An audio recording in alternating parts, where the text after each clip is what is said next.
guys, you're welcome to Christel's YouTube channel. We are back like we are back. No more coronavirus. We could just relax at home, but make sure you're taking all the safety precautions, washing your hands, using your sanitizers, and also staying hygienic.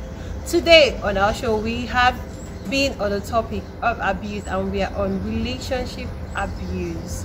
And I have two beautiful and handsome people here with me. I have Miss Nengi Ateya. Hello. And also I have Mr. Tony Brown. Hi guys. Okay, and today proudly we're going to be talking on relationship abuse. Now relationship abuse could be seen as a scenario where one person is trying to overpower the other, gain power over the person based on any situation at all. This could be in a relationship like dating, and also marriages. It could still happen there, but that's just the tip of it. We go down to the forms of it, and the forms of it, we have the physical, we have the sexual abuse, we also have the financial abuse, we have the stalking and digital abuse, and we also have the verbal and emotional abuse. But for today, we're going to be dealing specifically with the physical abuse. So I'm going to be asking our guests here with me what physical abuse is. So Nengi Ateya, please tell us, what is physical abuse? Well, to my knowledge, physical abuse is any intentional or unwanted contact. Okay. Tony, do you vibe with her? Yeah, of course. Okay. Somebody tries to if there's unwanted or physical contact with your body or something close to it, it's physical abuse. Okay. For example, biting, slapping, Pulling of hair, pulling your hair. You know, all those are examples of physical abuse. Okay. So now let's go. With the way he just said it now, we already know that there are things people do in relationship and marriages that the other person would not feel comfortable with it. Yeah. You understand? Okay, now, so in what way do you think we can have remedies to this? Like, is it tolerance? Should we look at tolerating the person or not? Okay, every relationship is built on tolerance. Okay. Marriage or relationship. Okay. But there are some things you cannot tolerate. You understand? Like being abusive. When you are being abused in a relationship, there are things that you know as a no-no for you. Everybody has that in them. Me, it could be cheating. Rather, it could be hitting. It's a no-no for you. So don't compromise. That is one thing I keep telling people. Do not compromise your standard for another fellow. There should be a common ground. If he does this to you, like me, I don't take it at all. I tell him I don't like it, and if he does it, it's for me to say that okay, I cannot be with someone that cannot listen and cannot respect this decision I've taken or stop things like this, and then I walk away. Okay. It's not everything you must tolerate. You understand? Okay. So Tony, what do you think? So is it everything that should be tolerated? I think there is an extent to how much you can take. Okay. While you talk to your partner and expect and hope that the partner will adjust his behavior towards you, that is the point where you are being tolerant, and then you see that the change is not coming forth, effort is not really enough, and then you see that the abuse is getting worse, out of hand. Yeah, it's getting out of hand, because it could lead to a point where you might just die from physical abuse. Yes. Someone can beat you to death and the rest. Someone can harm you physically to the extent that you might lose the part of your body and the rest. So for that not to happen, there's a point you can get to that you might just have to say you can't take it again, and you are ending the relationship. So it's possible. Okay. So we've heard it. It's not everything you should be able to tolerate. If you cannot just walk away. So I know most times it's actually very difficult for some people to come out of this. It's really difficult for them because they try to, but it's not possible. So in what way can we help them out? First of all, it's not easy for anybody to come out from a physical abuse relationship. It's never easy. Either the other party is threatening them, if you leave me, I'll kill you, and the rest. And I will kill myself.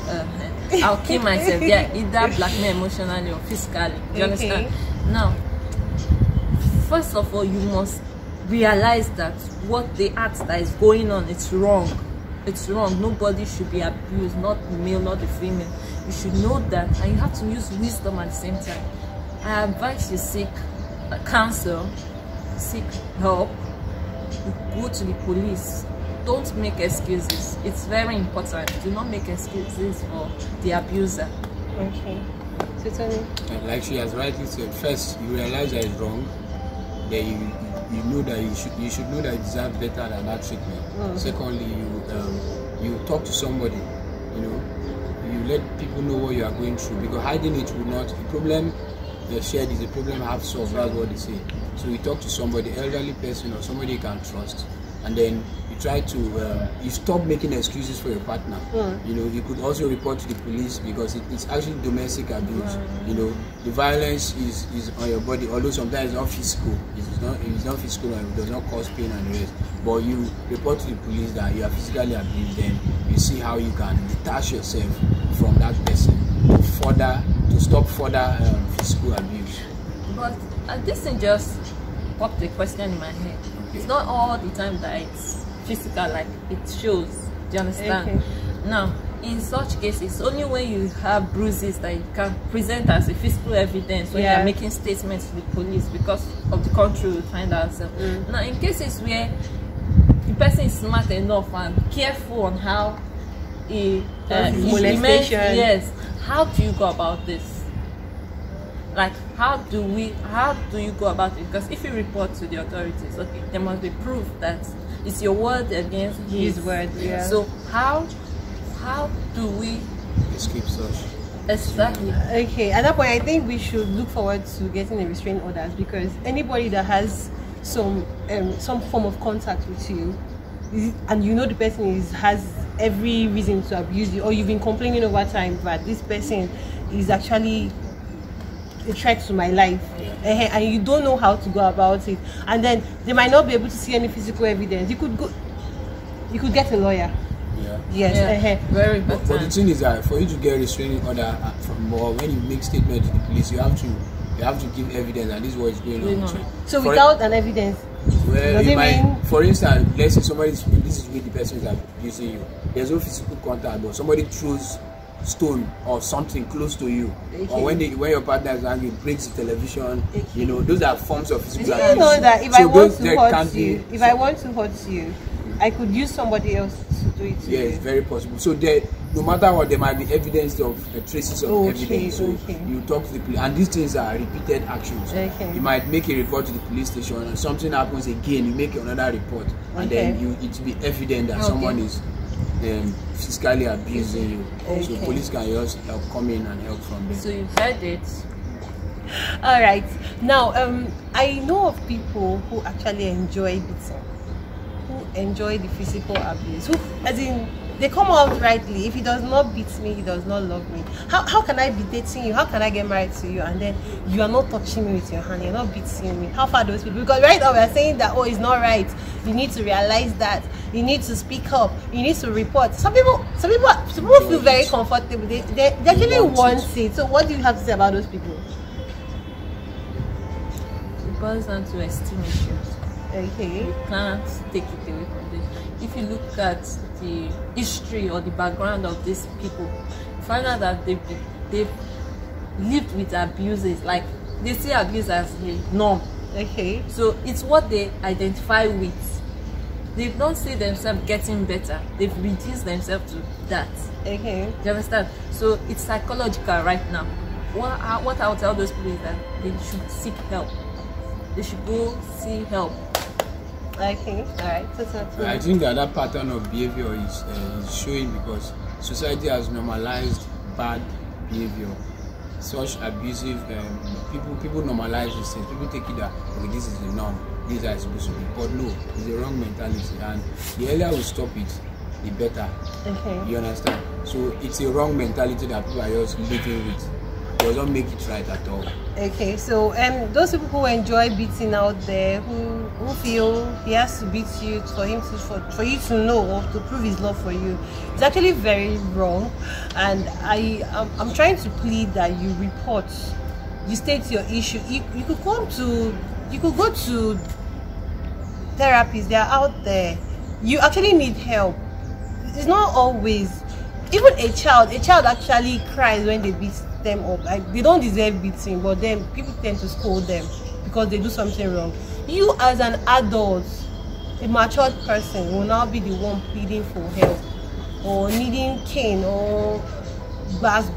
No, now come on now, we are so let's have our last words for them. Well, I think that if you are going through physical abuse, the earlier you get out of it, or the earlier you find a way out of it, the better for you. Okay. Because you might get to the point where you may not be able to go back to. It can lead to the loss of your life, Okay. or something dear to you, maybe your leg or your face or your hand or a part of your body that you cannot easily replace.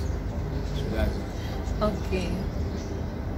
Being physically abused, you should know this. Before it gets physical, you must have started attempting some kind of funny movements with you, or trying to hit you, or deranging anger and the rest.